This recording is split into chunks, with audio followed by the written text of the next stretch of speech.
Hello viewers, welcome to my channel রিতাস UK kitchen. আজ আমি আপনাদের সাথে দারুণ স্বাদের একটি নাড়ুর রেসিপি শেয়ার করব, মুক্তোর নাড়ু।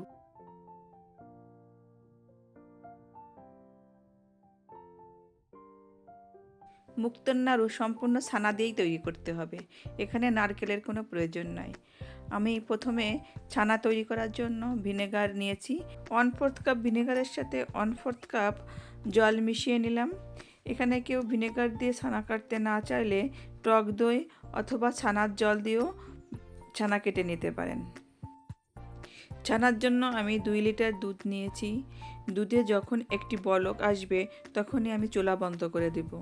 তারপর 2 মিনিট নেড়েচেড়ে একটু ঠান্ডা করে নিয়ে আগে থেকে ভিনেগার মিশ্রিত জল অল্প অল্প করে মেশাতে থাকবো দুধের ভিতর আর নাড়তে থাকবো।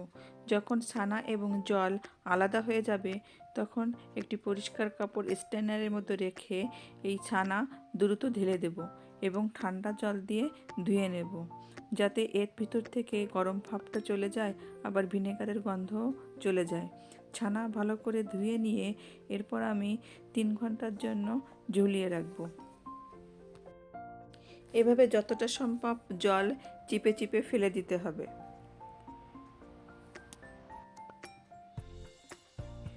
এই মুক্তার নাড়ু তৈরি করতে দুধের ক্ষীরের পরিমাণ একটু বেশি লাগে। আমি আগের দিন রাতে 1.5 কেজি দুধ শুকিয়ে এভাবে ক্ষীর করে নিয়েছি। এর থেকে কিছু পরিমাণ ক্ষীর আমি আবার একটু শুকিয়ে নেব, কারণ এই ক্ষীর দিয়ে আমি ছোট ছোট ক্ষীরের বল তৈরি করে নেব।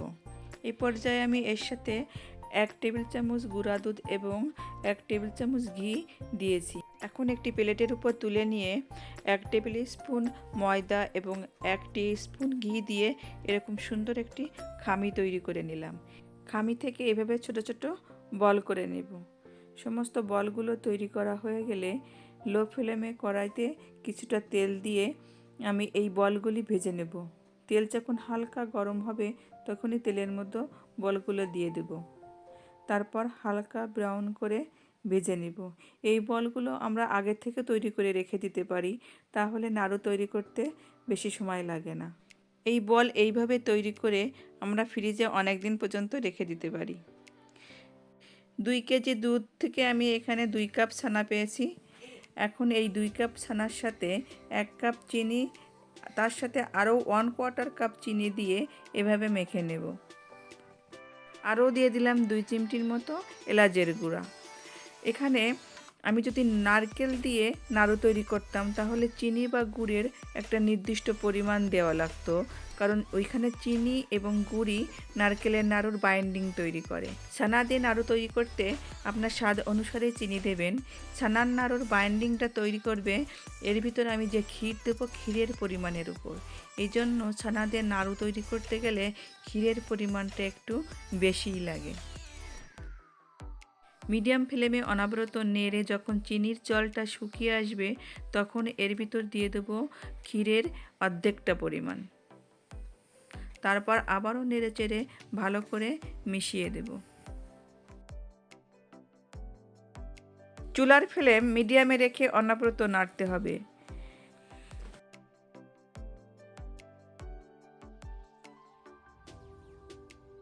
মুক্তোর নাড়ু তৈরি করতে হলে ননস্টিক প্যান ব্যবহার করলে ভালো হয়, তাহলে তলে লেগে যাওয়ার সম্ভাবনা থাকে না।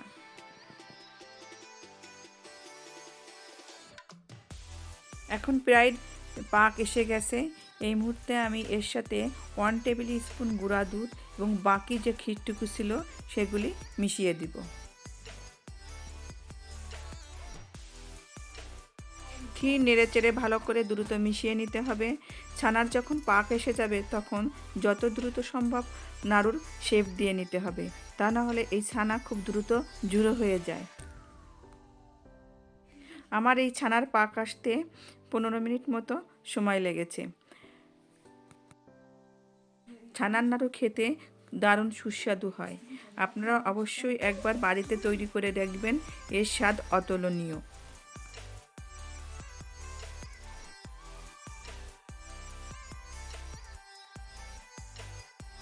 এখন দ্রুত একটি প্লেটে আমি অল্প অল্প করে নিয়ে তার সাথে দুধের ক্ষীরের যে বলগুলো তৈরি করে রেখেছিলাম সেইগুলো মিশিয়ে নিয়ে নাড়ুর শেপ দিয়ে নেব।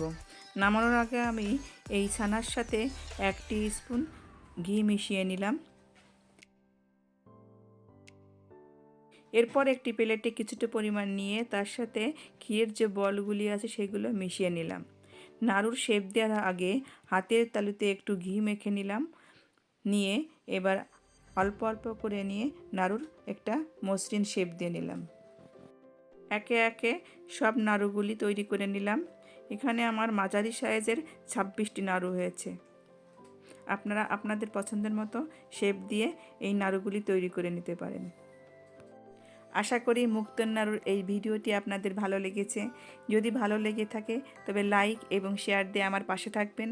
নতুন কোনো বন্ধু হলে সাবস্ক্রাইব করার অনুরোধ রইল।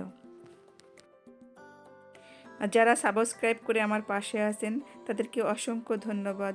আবার ফিরে আসব নতুন কোনো রেসিপি নিয়ে, নতুন কোনো ভিডিওতে আপনাদের মাঝে।